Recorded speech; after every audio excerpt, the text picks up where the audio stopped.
feel like Elizabeth should start.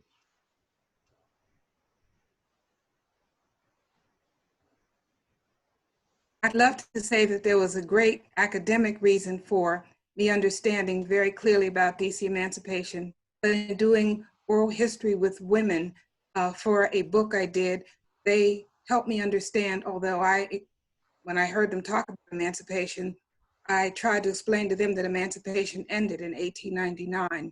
And they very clearly, directly, and cogently corrected me and brought out pictures and data and material culture that helped me understand that for the African-American community, it didn't matter what historians or other aspects of DC life, if they decided to ignore emancipation, these African-Americans celebrated emancipation faithfully every year through the Eastern Star, through the Elks.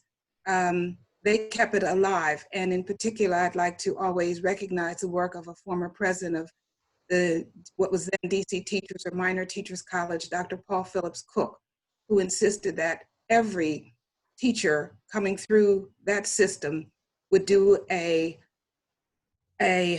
long or extensive study and present to their students emancipation. And one of his best students, Greta Carter Haynes, kept that same influence going. So I think that on the community level, getting away from the academics, frequently emancipation was central to the people, as one woman said, who grew up not just hearing about slavery, but she heard so much about it, she thought she could actually smell it.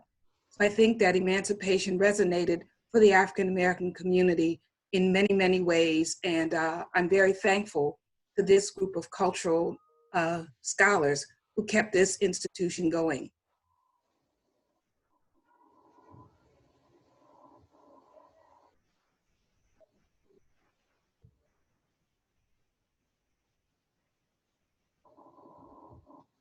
Go ahead, Nat, you just wrote about this. I did just write about this. So I have a piece up on The Root that's right now, the headline is, maybe we don't remember DC emancipation because we're not actually free.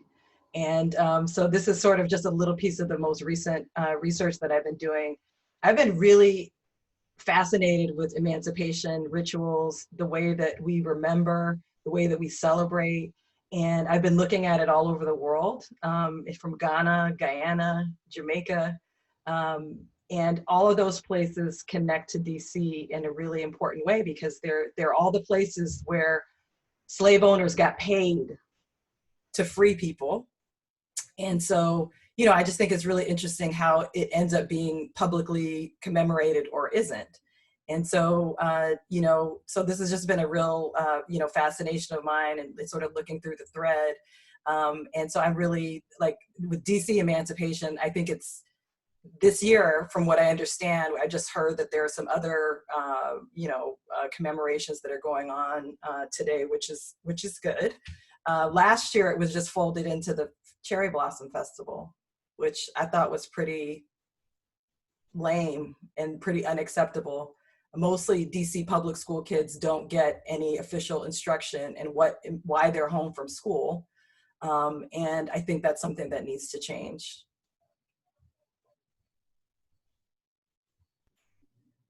We'll let my colleague, Lisa Crooms-Robinson, back clean up. Let me get out of her way.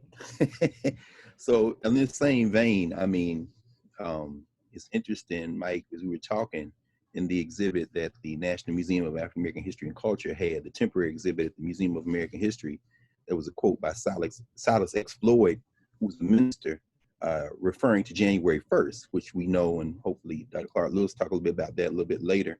The signing of the Emancipation Proclamation, which went into effect January 1st, 1863, of course, a lot of Black folks in churches, in gatherings, in places like I used to live in Philadelphia in the North, they spent the night before on their knees in prayer, realizing that this was about to escalate this conflict. This is one of the origins of the notion of watch night, which a lot of people still refer to. And Silas Floyd, who was a minister, gave one of the January 1st speeches. That was our July 4th, so to speak, in the United States. And he said, "May God forget my people if we forget this day." And so for us today is a commemoration, is a remembering of, as we just heard Professor Clark Lewis say, this notion that, you know, for some people, they felt the lash. So that generation that felt the lash, that felt that oppression, who built the foundation out of which we now move, that's really how it enters my work. Because as a person born in the South, raised there, went to HBCUs, and then went off and got other degrees and lived in Philadelphia for 17 years, my general attitude toward the United States is it's a settler state, it's a colony, it's going to fall apart. The only question is when. And the question then we will then have to ask ourselves is, who are we in the world? And so that's been kind of like a thing in my life, and looking for people who have tried to read about that, write about that, teach about that, organize about that. And so finally that leads me to this moment.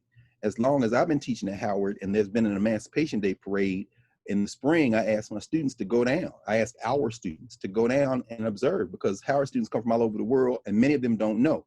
And as you said, Prof, as you said, Natalie, Professor Hopkinson, a lot of people in DC don't know. And then a lot of people do. And I found that the people who do observe it, like the people who are lifting up Sister Haynes and others in some of the other rituals that are going on today, the people like Frank Smith down at the Civil War Museum, you know, they usually come from deeper down in the class structure. It's not the elected officials, with some exceptions, Vincent Orange and others, but it's really the rank and file people, the children at Malcolm X Elementary School who always march in the parade in their red, black, and green suits.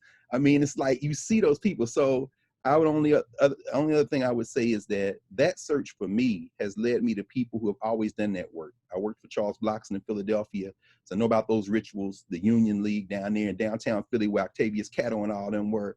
You know, they observed that emancipation thrust. And in DC, you know, you got scholars like Robert Pohl and John Winterstein. They did a whole book on Abraham Lincoln and Emancipation Day. But that's from the outside looking in. I think about the black women like Letitia Brown, right? This is Letitia Brown's book, Free Negroes in the District of Columbia. But she did 2 volumes on blacks in DC for the National Portrait Gallery. And she talks about Emancipation Day. So to be here with these sisters, Mike, I'm gonna tell you right now, on Emancipation Day, they are in, and we are all in, particularly these black women, are in the tradition of black women scholars who have joined with the community and joined with activists like Loretta Haynes to make sure that we never forget. So God won't forget us as long as we got these sisters around, brothers. Well, I don't know that I have anything to add to what's already been put out there. I'm happy to have this conversation and to be able to interact and to think differently about things that, as a law professor generally, and as a constitutional law professor in particular, we tend to ignore, quite honestly. Most of the constitutional law that most of our students in all law schools, quite honestly, learn, if they do learn anything about race, slavery, emancipation, it all seems to hinge on the 13th Amendment, which then erases a lot of very important things that happened long before the 13th Amendment, emancipation in DC being one of those things. I also think that DC provides us with a different model of what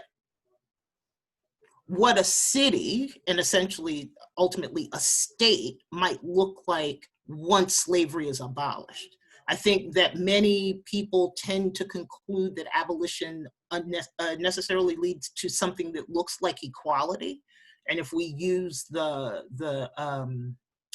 popular jargon of today, we've moved from equality into diversity, which is a whole different panel, right?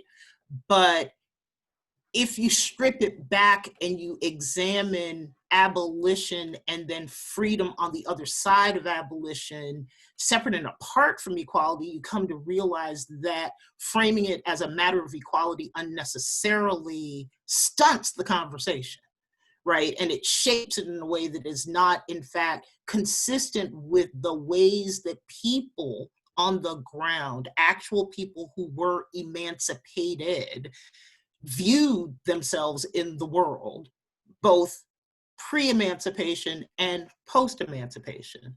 And for most of those folks, it had nothing to do with citizenship, and it had nothing to do with finding themselves or advocating for equality with white citizens. Okay, thank you. So to move the discussion forward, you know, one, what is DC Emancipation Day for those that may not know that are joining us? And then also, what are the other emancipation celebrations or when we are talking about emancipation across the diaspora? Can Natalie and others illuminate on where those emancipations have taken place and what that has meant? So let's start with Dr. Clark Lewis to give us, to define and explain what DC Emancipation Day is. On this day, there was a compensated emancipation in which you have President Lincoln making the decision to emancipate, end slavery in the District of Columbia. I have to add, it was a war measure. The war wasn't going well. He was having real problems with the Europeans who were saying, if this isn't a war about slavery, then we're going back to trading cotton with the South. So he had to do something to demonstrate at least some stand against enslavement. He decided to end enslavement in the District of Columbia, which he did on this day. And it becomes an important celebration. If I can skip ahead to when I'm looking in records, you think it's just DC. But when I was doing the research, a woman named Madeline Cisco showed me information from Central Ohio in which they also had celebrations for Emancipation Day in DC. You have the St. Paul Baptist Church in Harrisburg, Pennsylvania. You have the St. Michael's Episcopal Church in a rural area of Texas. Emancipation resonated with African people for many, many generations in terms of the District of Columbia, because the District of Columbia was so central to the nation, and these celebrations were so central to African people being able to get important issues. In those days, they literally shut down the city, and these emancipation parades, which were studied by many, many scholars, including Craig Schiffert, who wrote about it, and how extensive and how long and how important these parades were. But I'd also like to add what David Terry in his writings about emancipation talked about, the fact that for many African Americans, it was a very short period in which they had real power as elected official. He talks about it as a bright moment in the sun. And I'd like to say that nearly 100 years later, it's people like Vincent Orange, Clarence Davis, William Branch, Cynthia Brock Smith, Ira Stolman, as you said, Frank Smith, supported by, at that point, the leadership of people like the former mayor, Marion Barry, followed up by Mayor Williams. You have people who cut their teeth on the civil rights movement. They had been in protests. So emancipation was very important to them, and bringing it to the forefront again was important to them. And I say the forefront because if you look at the records, the Elks, the Masonic orders, the different church organizations, Nanny Helen Burroughs School, they never stopped celebrating emancipation. Even if others didn't recognize it, even if it didn't make the books, even if it wasn't in the Post, please look in the Afro-American newspaper and other African-American newspapers. You're going to see emancipation. And I just think its resurfacing is critical to this important cultural continuity that even if it is not clear to others, our struggle is clear to us. And I'd like to add, in traveling in the Caribbean, in just one place in USVI, they had an Emancipation Square. I couldn't believe it. I went around the corner, there it was, and what did they talk about? DC emancipation. So it is a part of not just the diaspora of African people in the United States, but as Natalie has looked into and studied, it's important to the diaspora of African people all over the world. And so I don't minimize DC emancipation, although others may want to marginalize it. We know it's not on the margin. It's in the mainstream of the culture of the people.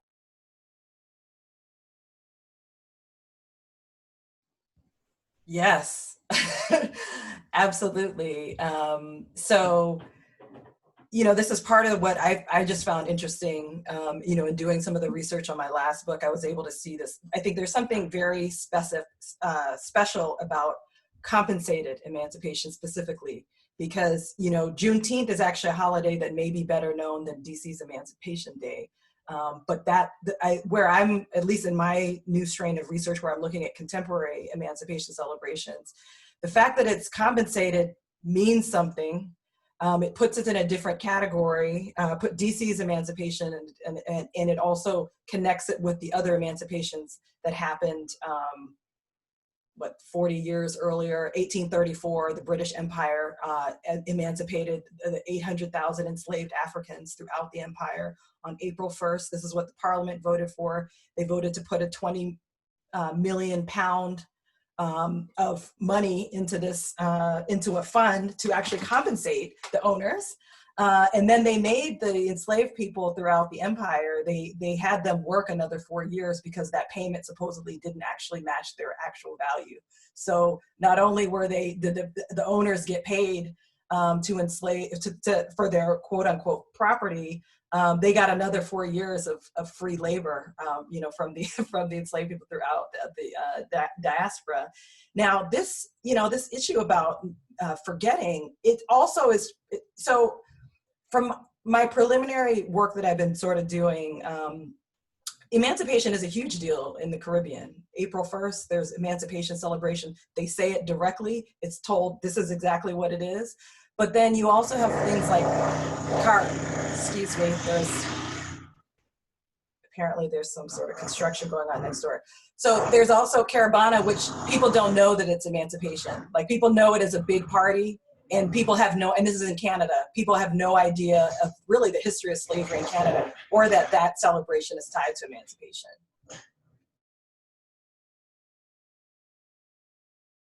I just wanted to pick up on something that both doctors, Clark, Lewis, and Hopkinson, have pointed out. And one goes to the importance of looking at DC emancipation as reflecting something that the federal government could in fact do that it wasn't able to do with the subsequent Emancipation Proclamation signed by Lincoln.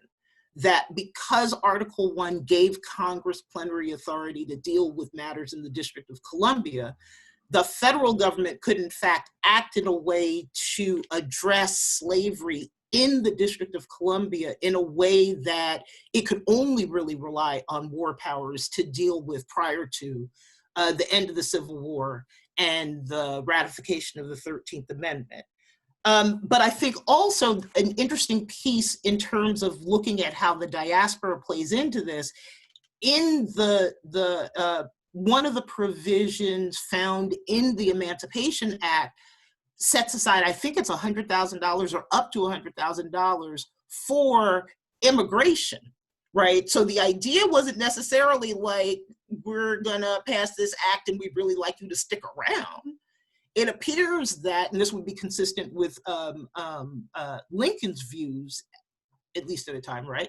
That we're going to emancipate you, but we'd really like you to take us up on this offer to take some of this money and leave, right? And the act specifically references Haiti as a spot that might be the kind of place that the people who are signing this law emancipating you might like to see you go, which really raises interesting issues about how the emancipated folks made a choice in some respects to stay. Right? And they made a choice to stay in the face of hostilities from the allegedly benevolent people who were emancipating them. So it's an interesting situation in that, yes, there are all of these linked, let's say, celebrations or commemorations of emancipation, but emancipation in the District of Columbia was viewed by some as requiring the people who were emancipated to, in fact, go to one of these places to then be free and independent among their own. Absolutely, that was very powerful and brilliantly put, Professor Crooms-Robinson. It really draws into distinction these different interests. I mean, as you said a minute ago, you know, and as Dr. Clark Lewis said, you know, this was a war measure. Your colleague, who we read with great interest, who you just hosted at the law school a couple of months ago, Catherine Franke, up at Columbia and Center for Constitutional Rights, in her book Repair, you know, she argues that and documents the fact that these Africans in the South in particular are recruited after the Contraband Acts, are recruited into helping the United States military against the Confederate States, primarily by, they had to be coaxed into continuing to grow cotton, to continue to grow those war crops. And in Mississippi, at least, the cotton they continue to grow at Davis Bend, Mississippi, ends up funding the Freedmen's Bureau. So even people thinking the Freedmen's Bureau was a gift. No, those Negroes was growing cotton. But in order to get them to grow cotton, the United States military had to make a deal with them, because they started smashing the cotton gins. They said, we ain't picking no more cotton. So hold on. If you will pick this cotton, maybe you can keep this land you've been working on. So any notion of Black progress has to be defined against the interests of the state. And as you say, in DC, the federal state being controlled from Washington, their interest was winning the war. And so we know that Lincoln, what was it Lincoln said? In this war, I want to have God on my side, but I must have Kentucky. So we know that there were 4 states where Africans were enslaved that they could have done something about. And we do know in a backdoor way, he tries to introduce compensated emancipation in Maryland. It fails in the Delaware legislature. But then you come to DC, where he has some control, but he's also got these kind of radical Republicans who are going to emerge after he gets his, you know, brains blown out. But, you know, Thaddeus Sumner and these guys like, look, let's push this while we have a chance. But that's one set of interests. Then you got Black people. So as we hear Dr. Hopkinson, as we hear you, Prof, talk about your work, and, you know, when I think about your most recent book, as you're exploring Guyana and you're exploring the Caribbean, and then of course tying it to this work, we know that in the Caribbean, there are places deep down in the class structure where they are observing these rights of emancipation. And we also know, I know, that it's often the Pan-Africanists, it's the Black nationalists, again, to underscore what Dr. Clark Lewis has introduced, that in other places that join with them.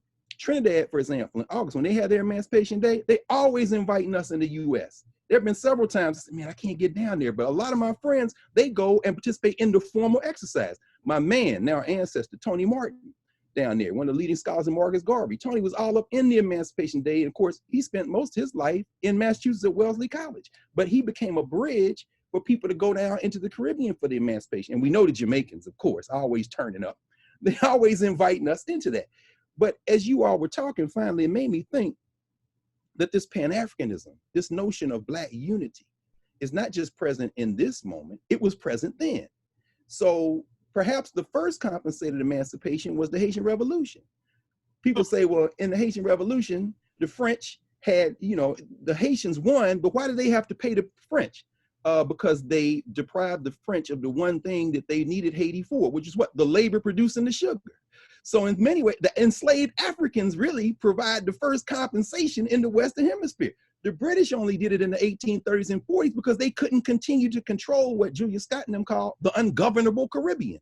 It's Black people down there. You can't keep these Negroes. In fact, Gerald Horne says it's a counter-revolution in the American Revolution in part because the British start looking at the Africans like, well, if George Washington didn't want to turn up, we'll just tell the Negroes in Virginia and South Carolina, y'all can be citizens and subjects of the crown, and then maybe we'll just use you. At that point, the Americans have to pull out.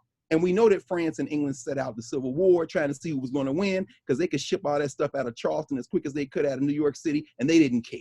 So you got the interest of the state, the interest of the international finance capital and the Europeans, and you got the interest of the Africans. And I think our challenge in memory is to disentangle those things, because we're always narrating Black identity in the context of the settler state. And that's the problem. Only other thing I would say is, forget 2020, go back to 2 years before compensated emancipation. 1859, 1860, this right here was serialized into the newspapers. The Anglo-African is now a book, Martin Delaney's Blake or the Huts of America. He's telling you about those connections. And of course, he's read into American history as the first Black major. But that's the state's interest. When you look at Black interests, Martin Delany is like, I was traveling all over Africa, the Caribbean. I mean, I'm looking for emancipation. And that's where I think we have to distinguish between the interests of Black folks, as Dr. Clark Lewis is talking about, and the interests of the state. Those are two different things far too often. They are. And wow. Go ahead, Michael. No, I was just going to say that's pretty powerful, Dr. Carr. You're taking us right where we need to go.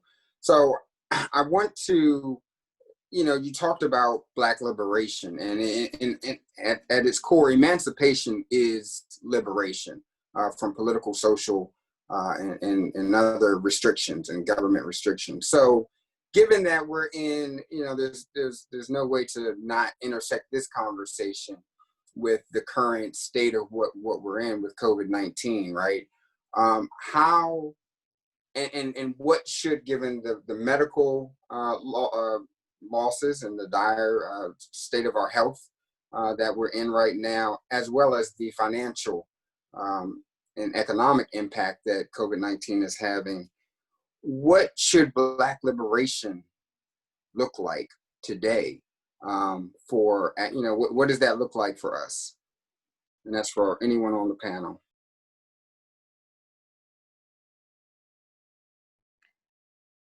I just think that there has been a history of African people figuring out, no matter what, how they're going to be liberated. Whether it was a group, when they couldn't use established banks, they created their own penny savers clubs. And eventually Lewis Johnson and others will pull together the industrial bank in the 1930s. Whether it's health inequities, Catherine Bankole Medina has done an extensive series on African Americans and self-healing. There's been these economic, the social issues. I just think that this period we're in only exacerbates the realities we faced, period, as African people in this part of the world. And it is unfortunate that it is having such a devastating impact on us and our community. That's no different than anything else. When one individual was saying they were going to do testing, immediately several older African Americans reminded me about the syphilis tests. There are always these issues that come up, and how somehow African Americans and then the testing of Africans on the continent.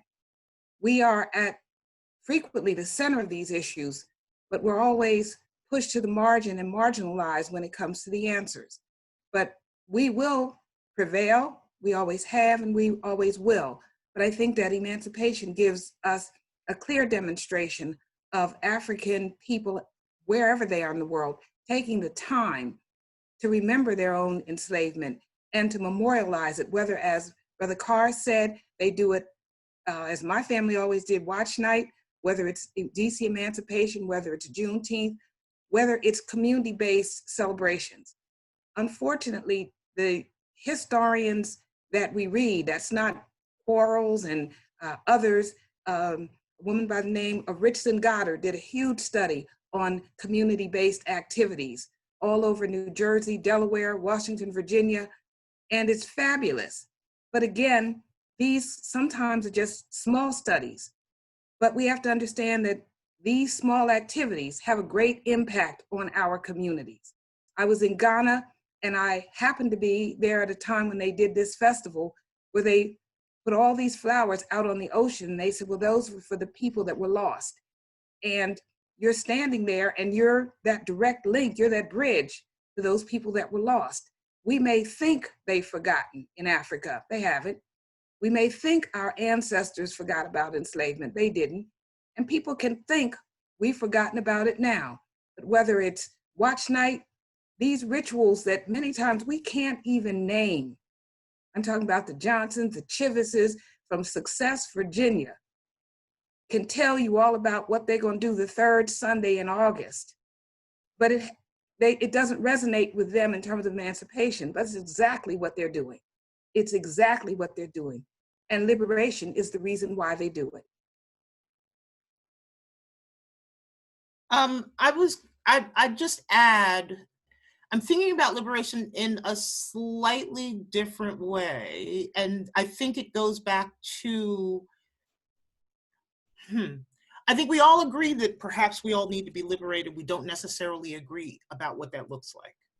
And what didn't happen somewhere between the Emancipated Compensation Act in DC and, let's say, the 13th Amendment was we were never asked.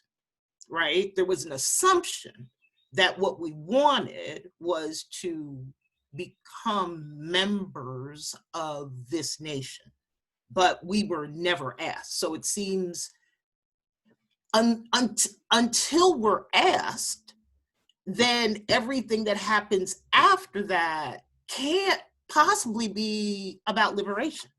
It's not liberatory. It's been imposed on us, and we have over generations sort of just taken, most of us have taken what has been given to us as being legitimate choices rather than asking more fundamental questions. That is, you know, what if we didn't decide that we wanted to be integrated into what emerged after the Civil War? What does that look like, right? What are we then? Where are we? What does that look like? It's like Baraka talks about Black being a country, right? And the Black in the United States in particular being a country. Well, we were never given the opportunity to decide if it was a country that we wanted to, in fact, go ahead and try to establish.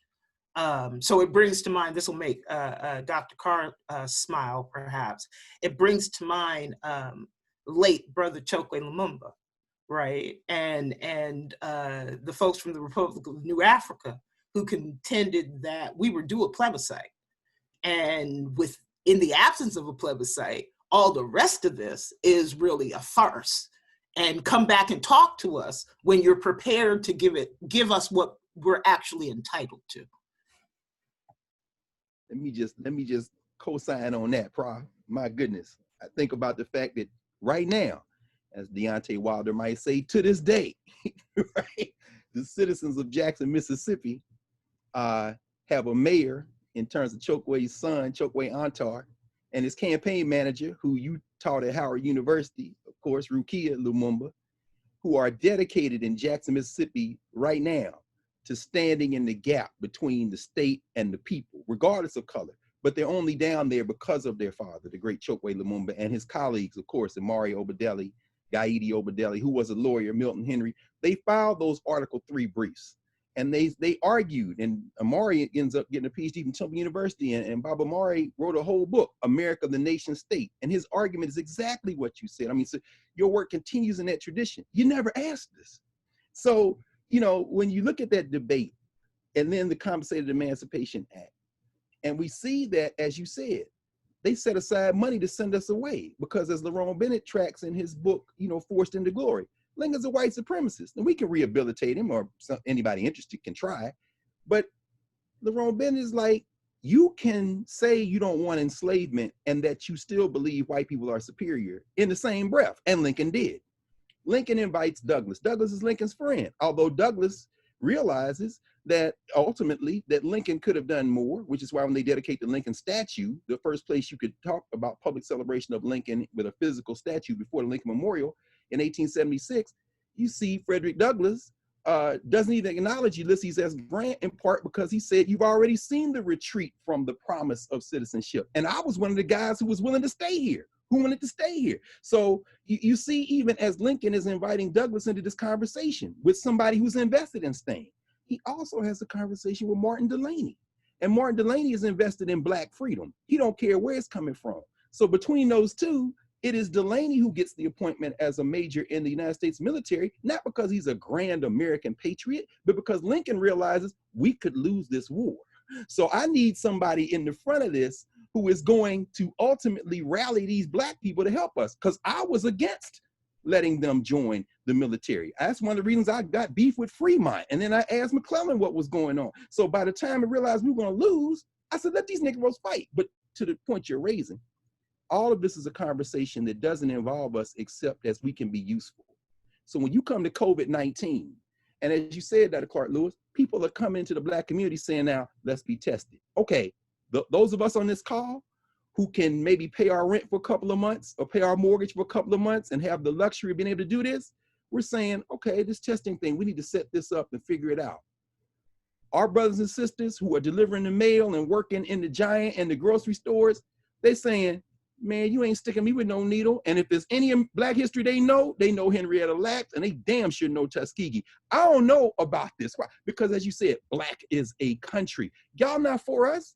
This is killing y'all now. So therefore, wait, what do you want to test on me? Because I saw something, my cousin put something on Facebook that said they trying to test something in Africa. This Pan-Africanism is always kind of the undercurrent. Last thing I'll say is very interesting in terms of COVID-19.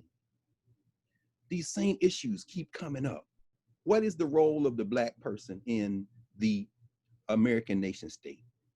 When, as you say, when Mary Baraka says Black is a country, Nikhil Singh takes that as the title of his book, Black as a Country, where he makes the argument that in America, Black people have always been the anti-citizens, meaning if you extend us any type of protections, it's really only to make sure that we don't upset the apple cart of your project. So in America, they pride themselves on looking at, see, even a Negro can be president. No, what that means is that you had to make a concession because we, once again, were threatening to turn away. But this time, I think the death could very easily visit rural America. See, that's where the thing is going to really, and when it does that, I don't know what's going to happen, but I know our people are not going to get tested if it relies on them depending on the United States and looking at them as our friends. And I think that's how those two things tie together. And that's really difficult because we are in the United States and people are dying in the United States. We're just looking at the most recent figures about DC. Black people are being, I mean, we are devastated. I mean, this is like genocidal levels, that we're being infected. And, to sort of go back to the, COVID issue, just look at in the prisons. Like COVID is just running rampant. And so, this weekend when we were talking about, Michael Chambers and I were talking about doing this panel, and I was explaining to my mom, Emancipation Day coming up, and then I was explaining to her some of the issues that DC has around mass incarceration. And I was explaining to her all these things. She said, I thought all those smart Black people were in DC.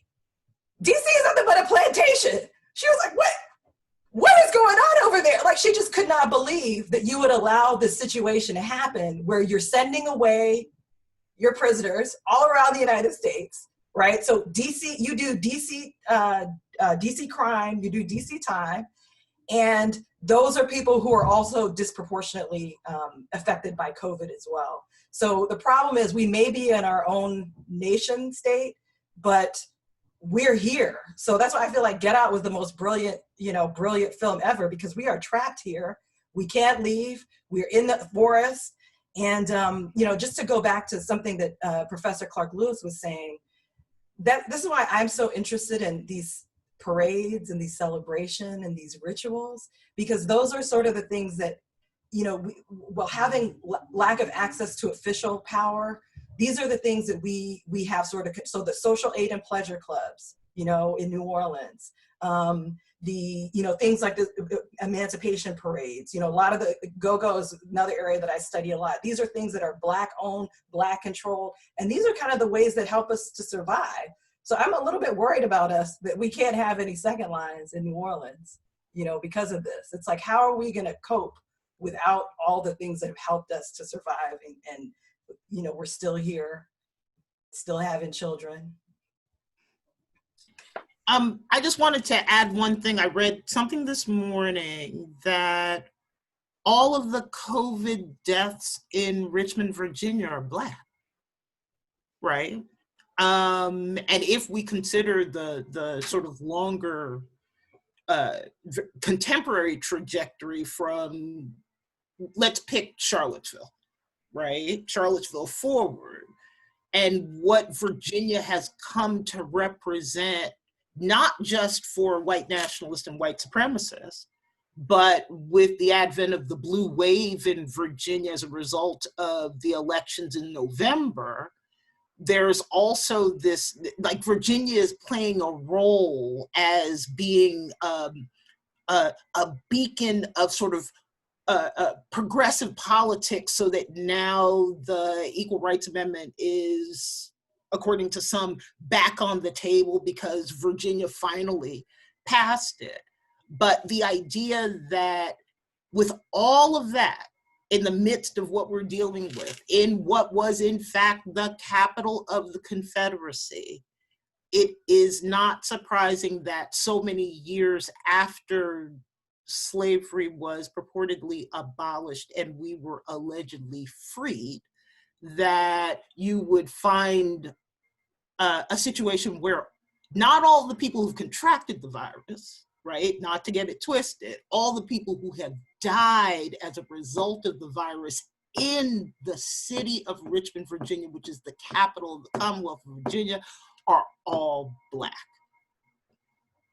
We're the frontline workers in the, whether as Brother Carr said, whether it's the Postal Service, if they're lucky, but generally we're the front line in the nursing homes. We're in the front line of household work. We're in the front line of those activities that make us the people at risk. So it's not surprising that this is the reality for us. Deborah Newman Hamm, in her work, They Left with the British, looks at, in the latter part of the 18th century, African Americans who leave and go to Liberia, leave because of the oppression. And many of them, like my people, were from Brandy Station in Virginia, okay, an enslaved man who had eventually 33 children. They never forgot that oppression. You can skip it up to today, when you have so many people who are doing family, local, civic histories. This oppression is real. But I think that when you talk about these deaths, we've died so many social, economic, and political deaths, but we are still resurrected.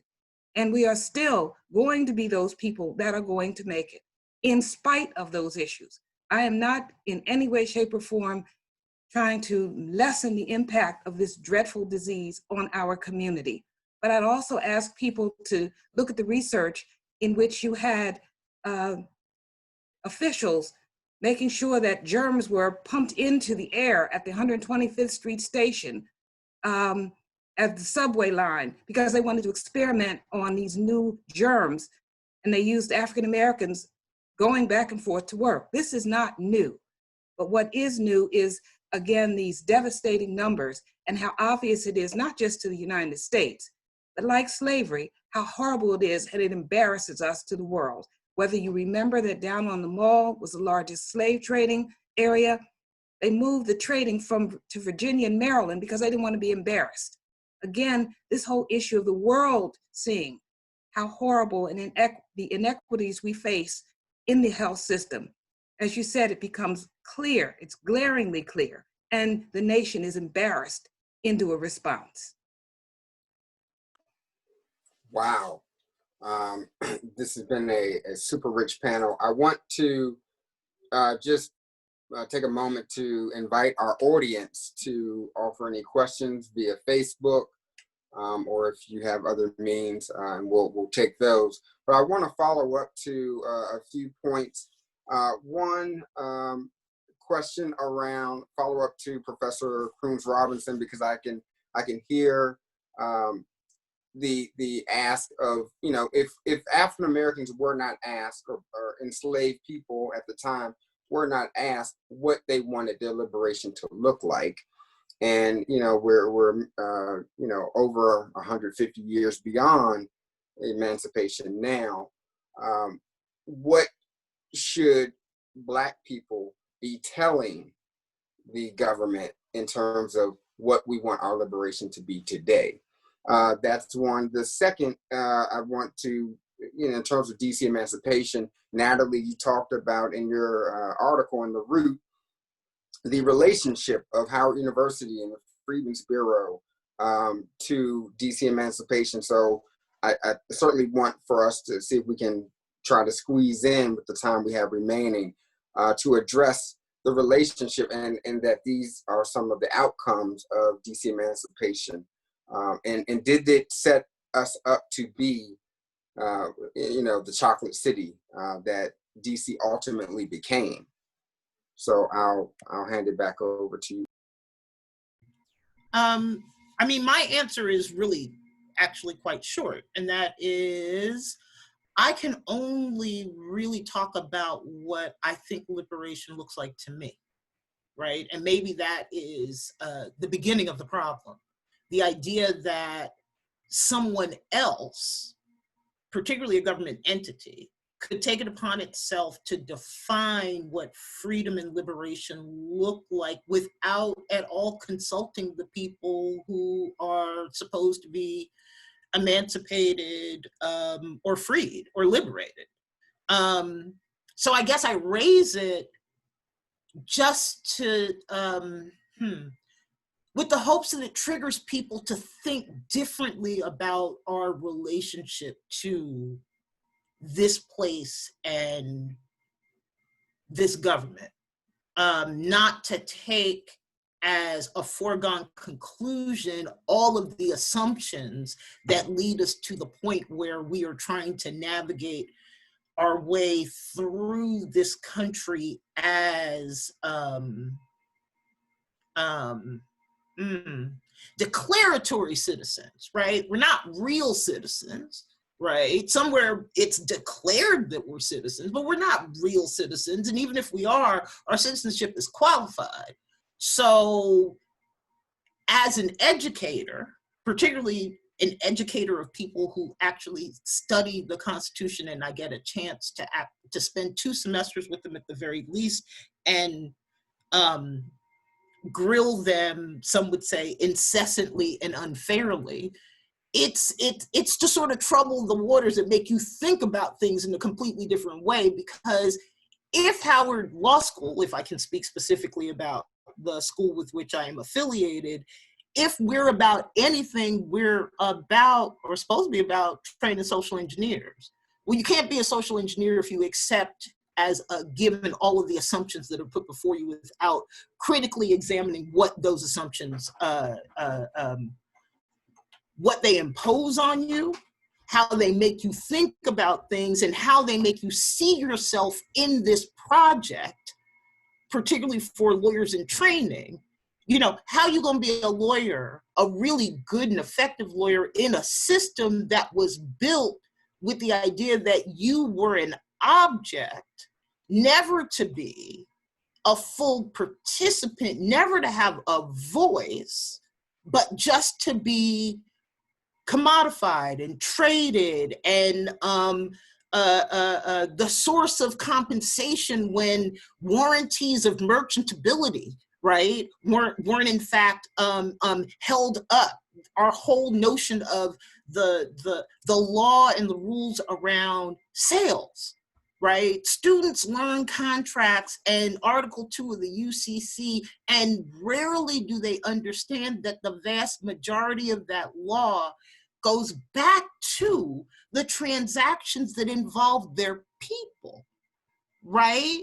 We teach it like, if you buy a cow that you think is fertile, but the cow turns out to be infertile, then it's a mutual mistake and somehow the contract goes away. Well, that didn't start with a cow, right? Because the fertility of a cow is not as important as the fertility of an enslaved Black woman who you bought based on the presumption that not only was she of value, she was sold with rights to her and her current and future issue. It's like, you got to think about that, right? So if you bought somebody expecting there to be issue and there was no issue, guess what happens? You get to take that person back to the person you brought them from and get your money back, or exchange the faulty one for what it was you thought you were going to get. This went somewhere that I hadn't intended it to go initially, but whatever the initial point was, I come back to that point by way of conclusion. No, I mean, thing is, that's hard, Lisa. Professor Crooms-Robinson, that is hard. Like, this stuff is hard to think about. And that's why people don't want to think about it. And that's why we sort of like hide, but I think it's just really important. So the question you had asked me, Michael, was about Howard. And so, you know, the Civil War history is also Howard's history. You know, we're sort of we're established in the same period of time. In this little piece that I did on the root, I talked about talk about specifically compensated emancipation. So DC slaveholders are emancipated there is a gentleman named John A. Smith who gets $5,146 to free 14 enslaved people who work on his 150-acre farm called The Hill. And that's Howard University. So that's where that's the ground that we walk on every day. He got paid to free those human beings. The human beings never got paid anything. Okay, and that's something that that's a present that I feel like it's hard to live with, but we just need to live with. Same thing in Bloomingdale, where I live, right? So if you go to these records on DC Emancipation, the DC Emancipation Act, you can also find an estate called Bloomingdale, which had 18, I'm sorry, I'm gonna mess up the number of people, but there were a number of people that were on this inventory list that was presented to the federal government to be, to get money back from the Bloomingdale estate. And so we just talk about Bloomingdale as, is this neighborhood and it's just this name and nobody really knows what the history is. And so I think that, on Emancipation Day, I'm really grateful to be able to sit here and talk to you with you all and be able to look at these really hard things. But I really look forward to, with this all being over, we can actually just parade, and dance and get the music, and, because honestly, I don't know how else I make it through, COVID or otherwise. Like if I'm not, parading and dancing and sort of like celebrating the way that our ancestors have celebrating. I mean, this is sort of the way that, I personally think is a big reason why we're still here. Every parade Howard University students participated in the 19th century. In the 20th century, whether it was Rayford Logan, his students, Lorraine Anderson Williams, Letitia Brown, their student, Olive Taylor, students like Ida Jones, as I've named just a number of them, they have all gone on. There's a continuity, and they are writing. They taught me about emancipation. They teach their students about emancipation. And to quote Jelani Cobb in an article he did on the Blacks versus the Browns, he talks about the fact that so much of our liberation comes from people from one to the next, from one to another. And so whether we do it formally, I know every year I've been at Howard, we've had emancipation celebrations. We've taken them, sometimes the students took them to every church or many churches, every ward. We were interested in making sure that we have to make sure that all of our activities reflect emancipation and its impact at the community level. And we're not forgetting, it's not forgotten, whether it's DC local teachers, it's going to be people who in some way, shape or form call the names, as they did at one point at 19th Street Baptist Church. They called the name of every person that was liberated. These activities don't make the news, but they make the culture that's so important, and they enrich us.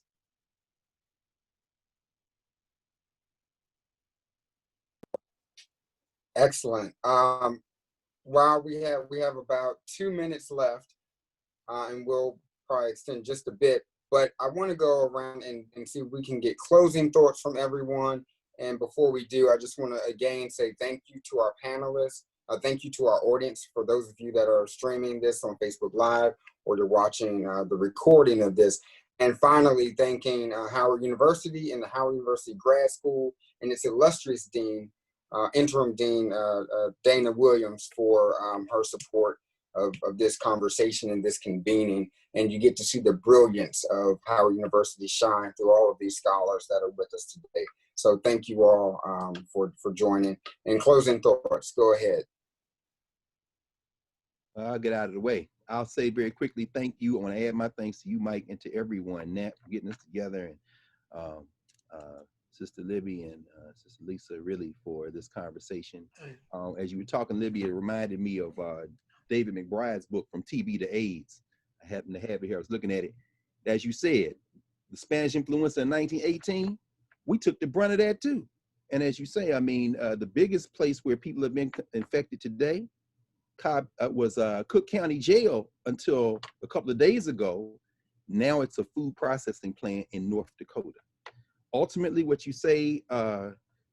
Hopkinson, Professor Hopkinson, is absolutely true. We are born here. we are in this country. I always argue it's not a nation, there's no collective culture, but it is a state. And we got to figure out how we're going to negotiate, particularly in moments when something like a virus impacts us all. And so at this juncture, I would just say thanks again. And this is just the beginning. Hopefully we'll get the crew together again and we can have some more fun, but I'm gonna stop. Thanks, y'all.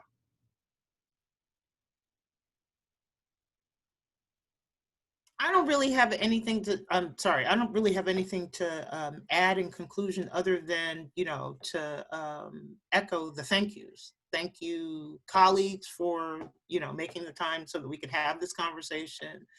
Thank you, Dean Williams. And it's always nice to be able to say that, those two words together. Yes. And my hope is that folks who have joined us now or might view this later will learn something that they didn't know before and will think differently about what it means to be free, right? To take to heart the words of Nina Simone. Right, because I think that what we're all still trying to figure out is trying to figure out what it would feel like to be free. What we're clear about is we're not. But what it looks like to be free, that's a different conversation. So actually, I want to let Professor Lewis Clark go last because I feel like she already dropped the mic the last comment. But so let me just get in before she gets it. So the last thing I want to say is that compensated emancipation was a bailout. It was a bailout to the owners, the slave owners. Certain people got the word early, like John A. Smith was a friend of Lincoln. He got the word early, you know, to go ahead and get his papers in so he can get his money for his property. And in the diaspora, in the wider diaspora, it was also a bailout. The 20 million pounds paid for the 800,000 enslaved people was a bailout to slave owners to a system, as Professor Carr just said, was not workable. And that bailout is what funded the transition to the Industrial Revolution, which is what, you know, Eric Williams and other people have argued. And so, you know, what we're thinking, I think when you think about it in terms of bailout, and you think about all the bailouts that are happening with COVID right now, I just think that it's really important that we are like, don't let them get away with it again. You know, again, let's just not let them get away with it. I'd just like to say that as African people, we're not voiceless victims. We're not people that are going to be forced into the margins. I'm going to believe no matter what, our culture is going to continue, and we are going to struggle some kind of way, struggle on to affirm who we are. We know who we are. We are very clear, the past is prologue. We know what this past is going to mean, but we also are very clear on our future. It may not always be lucid to all of us, but we're going to get there. And I know that these rituals that we practice, named and unnamed, are going to be an important component in that. And I also would like to thank all the work that Michael is doing as a representative of the Smithsonian, that I think it's so very important, the work you're doing in terms of continuing the culture and understanding culture. You start back way before go-go, but you bring it up to go-go. This culture in the District of Columbia, whether it's, as Professor Crooms has said, it's the law, the most brilliant scholar on this earth, as Dr. Carr has said, he's always brilliant. What we see is that we are going to get to this place where we want to go. And with the support of people like Dean Williams and others, Howard is going to be central to that. And we look forward to continuing this conversation. I'm so glad for this platform and so blessed to be able to have the ability to present with some of the most brilliant people that I've ever met in my life. Thank you.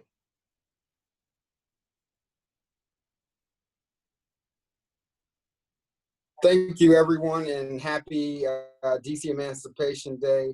And we definitely do hope to see you soon. So thank you all for joining us. You're welcome and thank you. Thank y'all. All right, bye everybody. Bye. See you. Thank you all. See you.